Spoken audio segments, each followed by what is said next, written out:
मैं राजस्थान के जैसलमेर जिले के घोड़ा गांव का निवासी हूँ। मेरी माध्यमिक स्तर तक शिक्षा सरकारी विद्यालय से हुई है। उसके बाद 12वीं की जो पढ़ाई है मैंने गांधी बाल विद्यालय से प्राप्त की।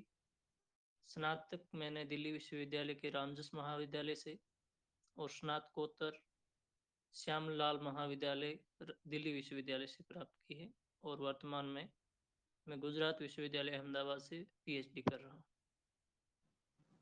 जी सर, आप जैसलमेर से हैं, तो आप बताइए कि जैसलमेर की स्थापना कब की कब की गई? जी, सन 1155 ईस्वी में महाराव जैसल द्वारा जैसलमेर की स्थापना की गई और यह भाटी वंश की 10वीं राजधानी है। जी सर। ये भाटी वंश है, इसने कितने वर्षों तक शासन किया था? भाटी वंश का शासन 1155 से लेकर आजादी तक निरंतर जैसलमेर में रहा है। तो 850 वर्ष तक तो जैसलमेर में रहा है। उससे पूर्व इनकी एक लंबी परंपरा है जो 9 राजधानियों के रूप में काशी से लेकर जैसलमेर तक चलती है। उसका कोई निश्चित समय काल नहीं है। जी, बहुत बढ़िया सर। ये जैसलमेर जो है, वो एकीकरण के कौन से चरण में राजस्थान में शामिल हुआ? चौथे चरण। जी सर। यहाँ जैसलमेर में गोडाउन पक्षी, इसके लिए एक हैचिंग सेंटर यहाँ पे है सर, तो उसके बारे में थोड़ा बताएंगे आप? जैसलमेर में गोडाउन राज्य पक्षी भी है, इसलिए और वर्तमान में जो लुप्त प्राय पक्षियों की श्रेणी में गोडाउन को माना जाता है, इसलिए उसके संरक्षण के लिए राज्य सरकार और भारत सरकार द्वारा कई कार्यक्रम चलाए जा रहे हैं। उसी के तहत ये गोडाउन हंचिंग सेंटर का भी निर्माण किया गया है। और सेवण घास के भीतर गोडाउन के जो शरण स्थली मानी जाती है, जो सेवण घास की पट्टी है, वो भी जैसलमेर के मोहनगढ़ से पोखरण के मध्य पाई जाती है, लाठी सीरीज के तहत। जी सर। अ, भारत सरकार और राजस्थान सरकार के अलावा और किसका सहयोग है सर इसमें? माफी चाहूंगा, मुझे इसके विषय में जानकारी नहीं। कोई बात नहीं सर। जैसलमेर के कुछ दर्शनीय स्थलों के बारे में बताइए सर। जी महोदय, जैसलमेर का जो प्रमुख दर्शनीय स्थल है वो तो जैसलमेर का सोनार किला है। इसे महाराज जैसल ने स्थापित किया था 1155 ईस्वी में। इस पे 99 बुरुज बने हुए हैं और ये अपने कलात्मक सौंदर्य और नक्काशी कार्य के लिए संपूर्ण विश्व में प्रसिद्ध है। और जैसलमेर का पीला पत्थर अपनी स्वर्णिम आभा के लिए तो विश्व भर में जाना ही जाता है। इसका आर्थिक महत्व भी है। इसके अलावा कुलधरा जो एक सभ्यता के रूप में जिसका विकास हुआ और नगरी सभ्यता का जो एक बेहतर उदाहरण जो मिलते हैं हमें, उसके रूप में कुलधरा। और कुलधरा वर्तमान में एक डरावने स्थान के रूप में भी जाना जाता है। और भादरिया राय में एशिया की सबसे बड़ी भूमिगत पुस्तकालय है, वो भी अपने ऐतिहासिक महत्व रखता है। इसके साथ साथ तनोट माता का मंदिर जो सैनिकों की देवी के रूप में जाना जाता है। 1965 के युद्ध के समय सैनिकों की ऐसी धारणा है कि देवी के सहयोग से ही वे युद्ध को जीतते हैं। और मंदिर प्रांगण में जितने भी पाकिस्तान द्वारा बम बरसाए गए, उनमें से एक भी गोला फटा नहीं था। इसी कारण भारत उसमें विजय हो पाया था। इसके साथ साथ पोखरण का किला और मोहनगढ़ का किला जो भारत का नवीनतम दुर्ग माना जाता है, ये जैसलमेर के प्रमुख दर्शनीय स्थल है। जी, बहुत बढ़िया सर। अब मैं रवि जी से अनुरोध करूंगी कि इस साक्षात्कार को पूरा करने में अपना योगदान दें। धन्यवाद मैडम। सुमेरदान जी नमस्कार। नमस्कार श्रीमान। सुमेरदान जी, ये जो आपका नाम है सुमेरदान दौलतांश चारण, ये नाम वैसे है क्या आपका? जी, मेरा नाम सुमेरदान है यही मेरा सुमेरदान पूर्ण। तो जी हाँ, ये क्या शाब्दिक अर्थ है या कैसे, इसका कोई पीछे कोई वजह कोई? जी, सुमेर सुमेरदान। एक पर्वत है जिस पर भगवान हनुमान जी का जन्म हुआ था, केसरी नंदन हनुमान जी का। सुमेरियन एक भाषा है जो ईसा पूर्व 2600 ईस्वी में विश्व की प्रथम लिखित भाषा है।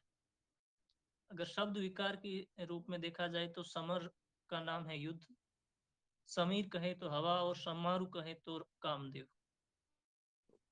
सुमेरु पर्वत है या सुमेर? सुमेरु। हाँ, सुमेरु, क्योंकि मेर से तो पर्वत का कोई पर्याय बनता नहीं। चलो ठीक है, अच्छी बात है सर। तो आज हिंदी में क्या क्या पढ़ के आए हैं सर? जी सर, मेरा अध्ययन आदिकाल, हिंदी साहित्य का इतिहास, लेखन परंपरा, नामकरण, काल विभाजन, इस विषय पर मेरा आज का अध्ययन है। अच्छा, आदिकाल पे है आपका। तो आदिकाल का यदि हम जो इसका इतिहास है या साहित्य जो है इसका, वह प्रमाणीकरण में हम देखें तो पश्चिमी जो राजस्थान है वहाँ से हमें इसकी सामग्री जो है वो पर्याप्त मिलती है सर। तो ऐसा क्यों?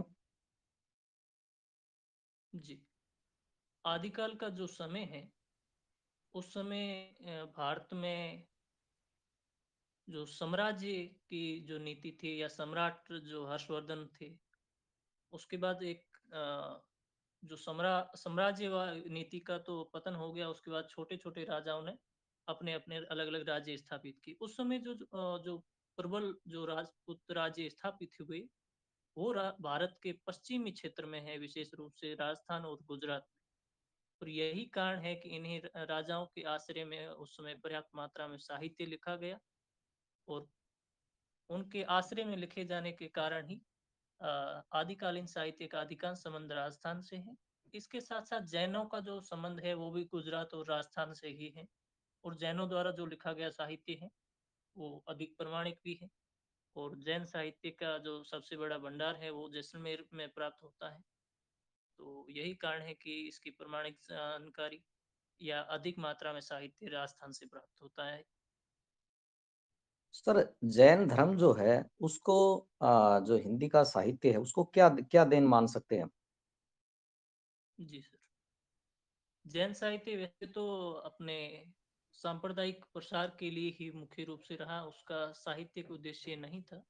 उसका मुख्य रूप से उद्देश्य उपदेशात्मक था। और इसके साथ साथ जैन साहित्य का हिंदी साहित्य में काफी योगदान है। जैसे हम कहें तो जैन काव्य की जो रास परंपरा है, वही परंपरा आगे चल के कृष्ण काव्य में रास लीला की पृष्ठभूमि बनी। इसी के साथ साथ जो सिद्ध हेमचंद्र हैं, उन्होंने प्राकृत और अपभ्रंश के व्याकरण लिखे। उन व्याकरणों के आधार पर हिंदी में भी आगे व्याकरण लिखने की परंपरा विकसित हुई। तो सर, हिंदी का कोई बड़ा एक व्याकरण का ग्रंथ है, नाम बता पाएंगे आप? किस काल से आप? आधुनिक काल से कह सकते हैं। आधुनिक काल में? हम्म।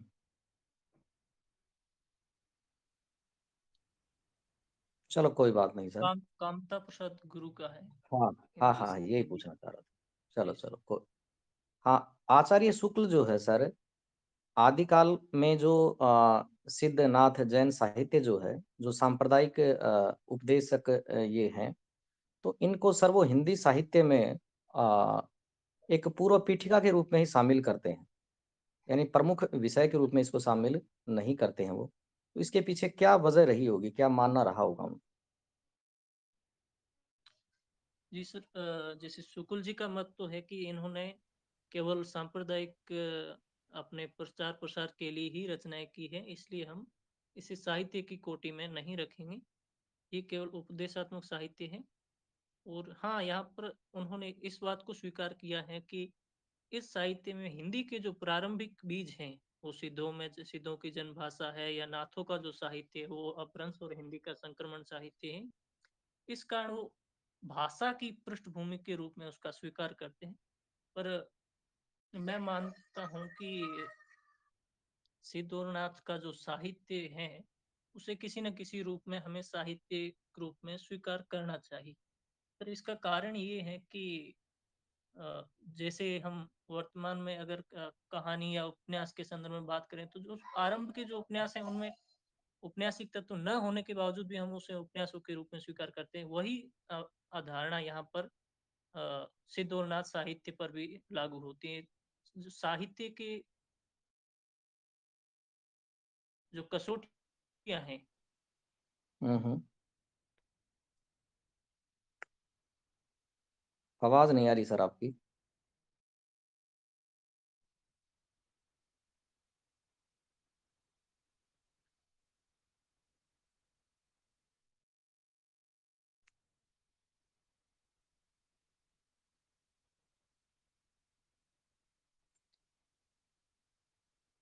हाँ, एक बार सर आप लीव होके पुनः पुनः जुड़िए एक बार।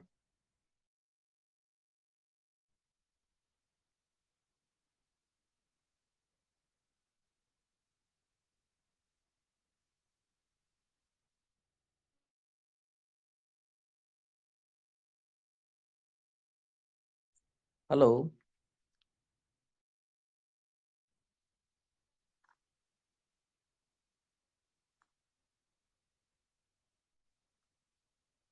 स्वामी जी आवाज आ रही है क्या मेरी?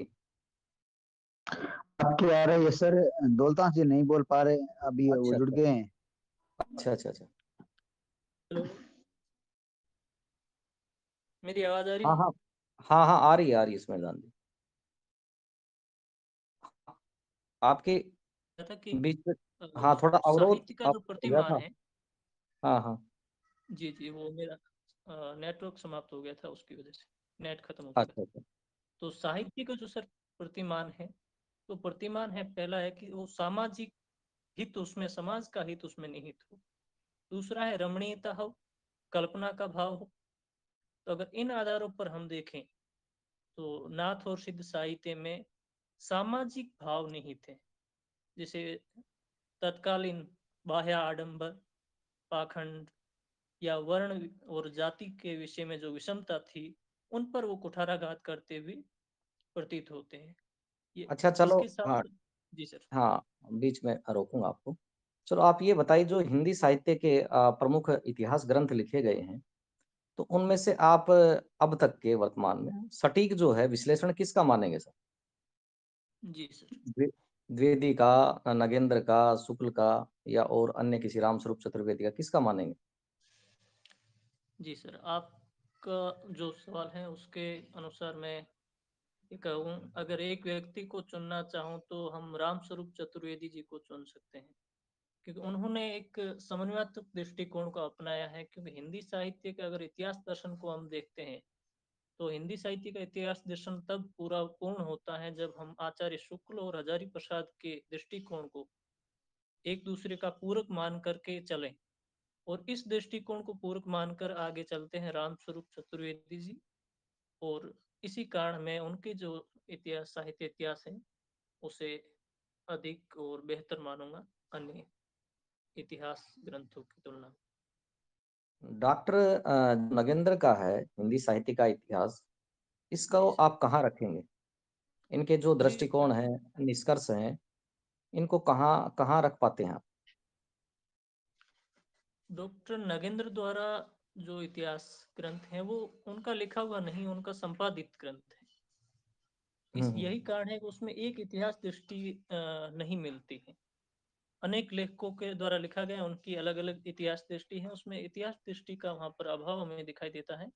हालांकि एक लेकिन यूं कह सकते हैं कि संपादक जो होता है ना, जी सर। उसमें उसका पूरा का पूरा जो प्रभाव होता है, उसके जो भी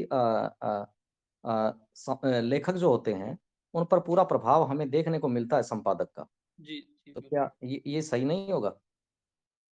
जी सर, इनके प्रभाव के कारण ही इतना इतिहास दृष्टि में वैषम्य होने के बावजूद भी वो वर्तमान के जो इतिहास ग्रंथ हो उन सभी का सार रूप हमें उसमें दिखाई देता है। और वर्तमान के सभी इतिहास ग्रंथों में, संपादित ग्रंथों में, वो बेहतर ग्रंथ है। अच्छा अच्छा। चलो ठीक है सुमेरदान जी, समय जी की थोड़ी समय सीमा को देखते हुए अग्रिम जो सदस्य हैं उनको मैं आमंत्रित करूंगा। धन्यवाद सर। हाँ चारुमिता जी हैं, कौन है?